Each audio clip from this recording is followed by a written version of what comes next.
In tonight's headlines, marching band breathes new life into Ladyville, Ministry of Rural Development donates vats to Unitedville, and preschool and town council to benefit from Japan's grant assistance program. These stories and more on this week's edition of Belize Now.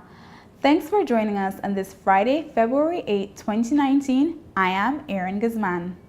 Back in September 2018, we introduced our viewers to the Belize Rural Central Marching Band, now known as the Ladyville Flaming Marching Band. They're a young group, but they're full of energy and ready to show off their skills. We caught up with them at one of their practices in preparation for the upcoming Band Fest. Area representative for Belize Rural Central and lover of music, Honorable Beverly Williams, has always hoped to see great things happen for the people of her community. Amongst the things she has been focused on is the development of the Ladyville Flaming Marching Band. The band was created as a result of a children's music summer camp that was held in June 2018 in Ladyville. It's Ladyville's first marching band and has become a beloved group, strongly supported by the community. I think the children just took off. It was like a natural affinity to music, and we're glad that the children have this opportunity to find themselves engaged in such a positive activity. Let's beat it out of the drums. Let's dance it rather than we get involved in activities that can be detrimental. And in building our community, that's what we exactly wanted to achieve: productive and engaged citizens, right? So we know that the band is helping us to energize this community, and so we want to expose them some more. Today we officially entered the Band Fest. Band director Daryl Humes has a rich background in music and has worked with marching bands in the past. He said that although the children don't have much experience in music, they have so much potential and continue to improve. We have come a long way since in June when the band first started. We don't have an air yet, and the exposure, the more they get exposed, the more disciplined and the more confident I see them becoming, you know. It's a lot of work due to the fact that it's smaller girls and younger kids, but I'm also surprised that it doesn't matter if they're younger, but they still catch up as fast as the older girls. The preparation for the Band Fest, which is to be held in April, has been challenging for the young group, but they are very optimistic. We're so looking forward for Band Fest because it's the first time we go in, and I'm looking forward, and I'm looking for a winning championship. The prep is getting there because from the start, the kids say they want to go to Band Fest, and you tell them when I'm too young, but you're never too young for learn and experience the one they need. And right now, the community, they give we that influence and inspiration and a motive for drive we into the Band Fest. So the kids, they're more than happier to experience our first time in the Band Fest. We're ready, we're showing them that we're coming for them, and we also show them that no matter how young the kids are or how less experienced they are in doing Band Fest or the music or dancing, they can do it no matter what. At practice sessions, the children are reminded to always do their best, concentrate on the lessons, be disciplined, and of course, to have fun. I always wanted to be in a band. When I'm at home, I always beat, and my mom doesn't want me to be everywhere, so that's why I was really happy to be in this band. The members range from ages 16 to 4. 4-year-old Infinity Jones is the youngest member. You love to dance? Yes. Why do you love to dance? And my daddy likes play music. Oh, your daddy likes to play music? What type of music you like? You like punta? No. No? You like soca? Yes. Yes, you like soca? More than just learning drumming and dancing skills, the children said that being a member of the Ladyville Flaming Marching Band has taught them other important life lessons. I learned how to work with a team more better. Discipline and respect. Being in the band, it has taught me that no matter what, ignore people around you. Believe in yourself and have confidence that you will make it and you will be successful. I plan to take them to Sister Cecilia home, to the youth center, to hospitals, and so on, you know, old folks home, and expose them, not just music, but make them rounded, you know, socially. You know, a lot of crime rate is up, right? So it better they do something constructive with themselves rather than be on the street. I thank Miss Bev for putting this, you know, Miss Rose, Miss Lerna, all the support that they're out here, right? Because every time they come out here to support the kids, and the kids need support right now. Minister Williams said she hopes that the band would be a long-term initiative and will continue to grow. When they see how this band has moved successfully into presenting a face for Ladyville, building their community, you will see others joining in. We could show the older people what we could do. And that fact, we could also inspire other people to join the band. Look out for the Ladyville Flaming Marching Band at this year's Band Fest. For Belize Now, I'm Miriam Longsworth. If you would like to contribute to the band and their march to Bandfest, you can get in contact with the band committee chairperson, Ms. Donna White, at 624-5958 or donnamariewhite@hotmail.com. On Thursday, February 7th, Honorable Tracy Tager Panton, along with a delegation from the Ministry of Investment, Trade, and Commerce, including the Belize Bureau of Standards and the Investment Policy and Compliance Unit, conducted its first series of site tours of several companies in the Stann Creek district. The companies that were visited are mainly agro-processors and farms that supply citrus and fruits for the export market. The main objective of the site visit was to get a better appreciation of the investments on the ground and afforded exporters and investors a chance to share any challenges that they are facing in doing business in Belize. The delegation was especially interested in the concerns investors had on the possible effects of the newly legislated Designated Processing Areas Act, which was passed into law on December 22, 2018, as a replacement of Belize's Export Processing Zone Act to seek compliance with the World Trade Organization and the European Union's Code of Conduct for Harmful Tax Practices.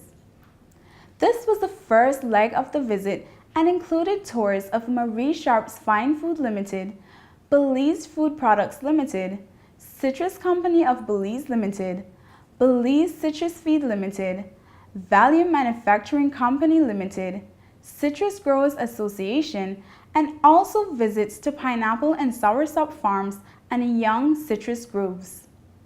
The second part of the visit will be held the next week and will include Aqua Blue Shrimp Hatchery, Texbell Limited, and Fruit Processors Limited. We'll have more stories after the break. Stay with us.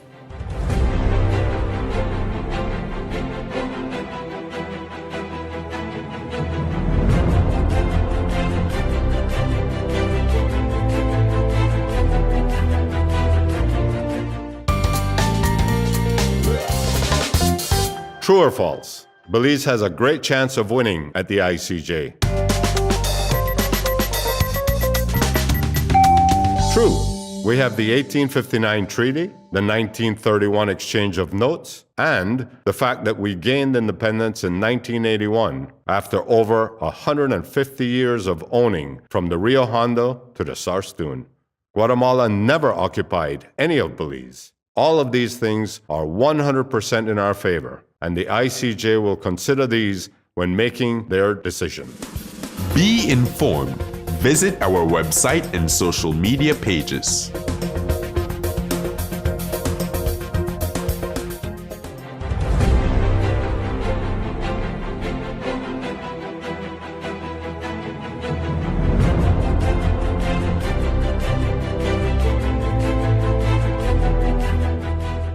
The mandate of the Department of Rural Development is to provide improved water sources to the rural areas of Belize.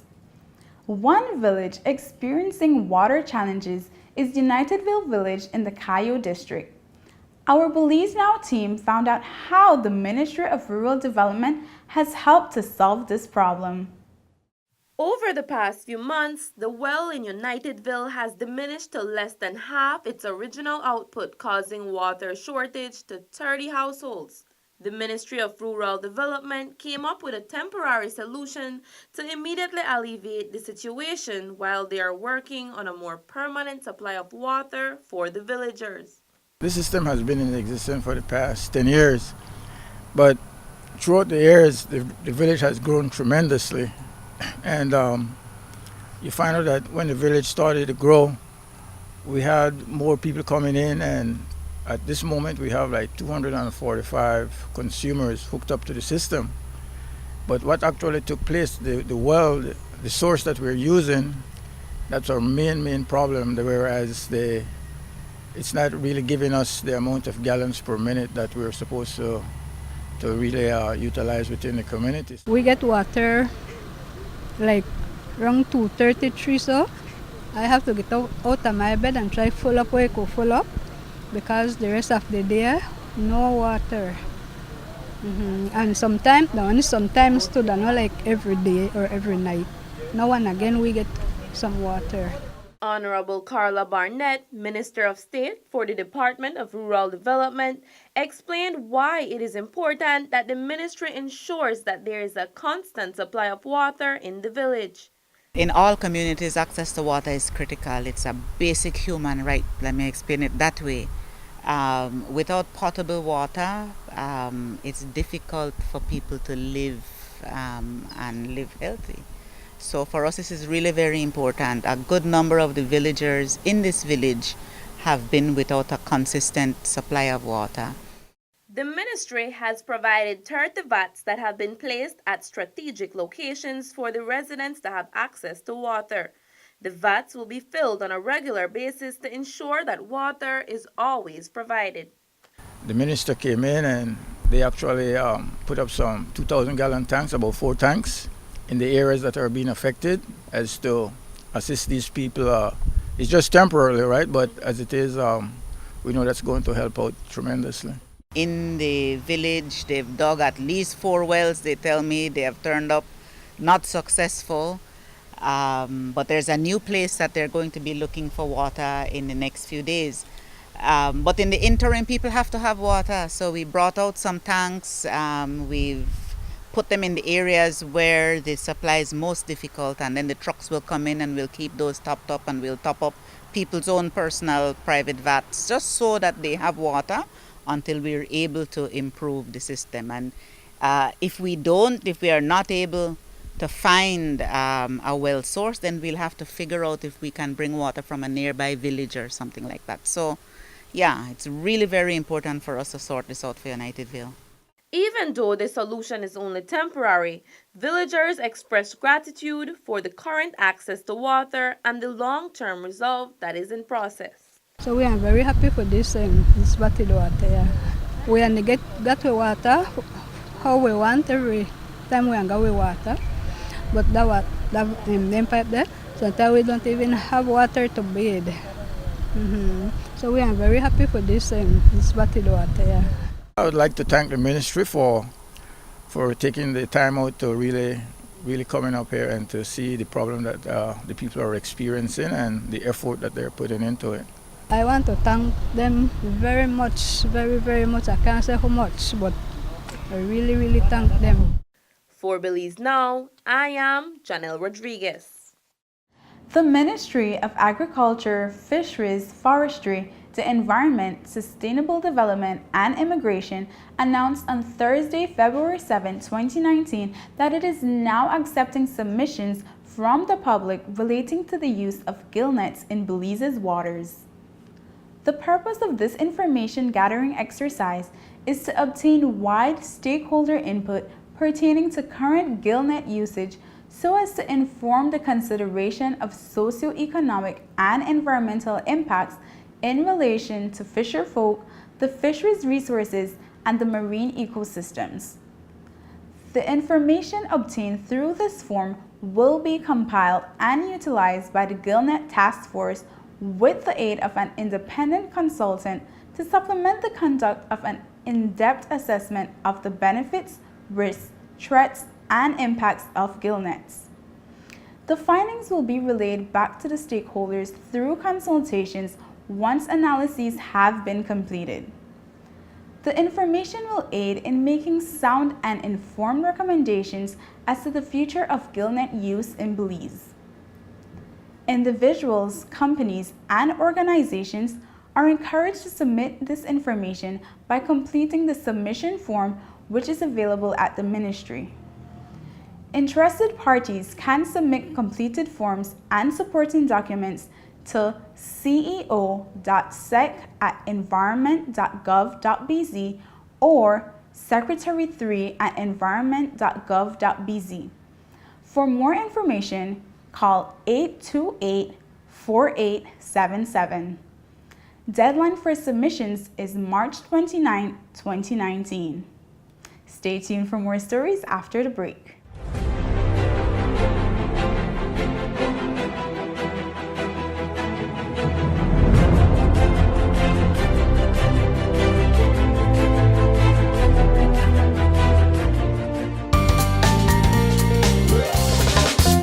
True or false? You can vote in a referendum even if you don't register. False. You must be registered to be able to vote.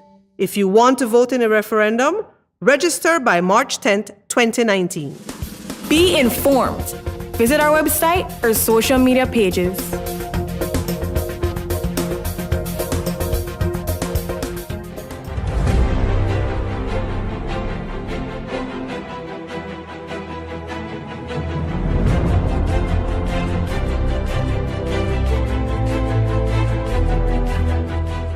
The Orange Walk Town Council, Bishop Martin High School, and Harmony Preschool were all recipients of grant assistance from the Embassy of Japan through its Grassroots Human Security Project. The grants were handed over to the different beneficiaries in separate ceremonies held this week. Here's a roundup of those events. The Embassy of Japan's Grassroots Human Security Project is a small-scale funding program that aims to provide financial assistance to organizations to support community development projects. Different organizations in Belize have benefited from the project since 2014. During this week, the newly appointed Chargé d'Affaires ad interim for the embassy presented grants to more recipients. He said that he's pleased to start his time in Belize with the activities and looks forward to developing relations with Belize. I'm very pleased to have this as a first the signing for me since my assuming my position. Of course, the strengthen the ties of two countries, the friendship between two nations is my task. So this is really a good start for me to finalize this deal. Harmony Preschool in Bermudan Landing Village in the Belize District is the only preschool in that area, serving 9 villages in the Belize River Valley. Although it's been in existence for quite some years, it has never had a place to permanently call home. Presently, the school is being housed in the village's community center, and that has posed some challenges for the teachers. The community had to give up their community center, so they were not able to use it for different activities. If at times they needed to use it, then we had to take down everything we had in the classroom, find somewhere to store it, come back Sunday evening and get the classroom prepared again for Monday morning. That was our greatest challenge.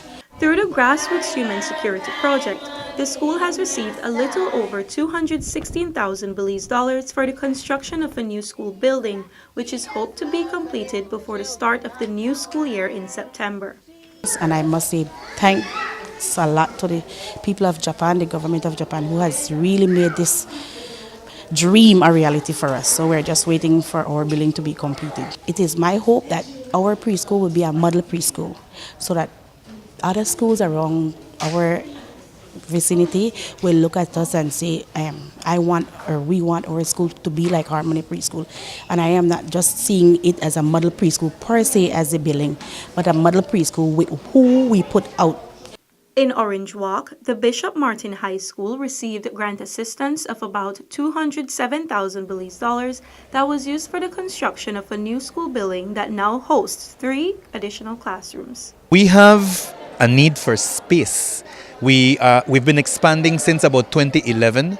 We've been adding wooden classrooms, lumber classrooms, and they're designed to be temporary. But this kind of building here is something that is both hurricane proof, it's permanent, it's solid, and it addresses a need that we have had for quite a while. This is our first major project, but along with the building, the monies for the building, we've also received donation of musical instruments.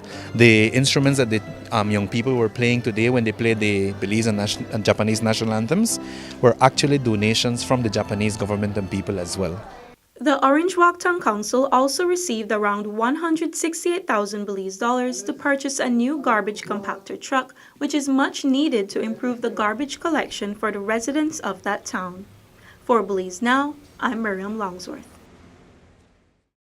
And that's it for this edition of Belize Now. If you want to provide feedback or send in your comments, please feel free to email us at info@pressoffice.gov.bz or visit our Facebook page and let us know what you think. We look forward to hearing from you. Have a great week. Until next time.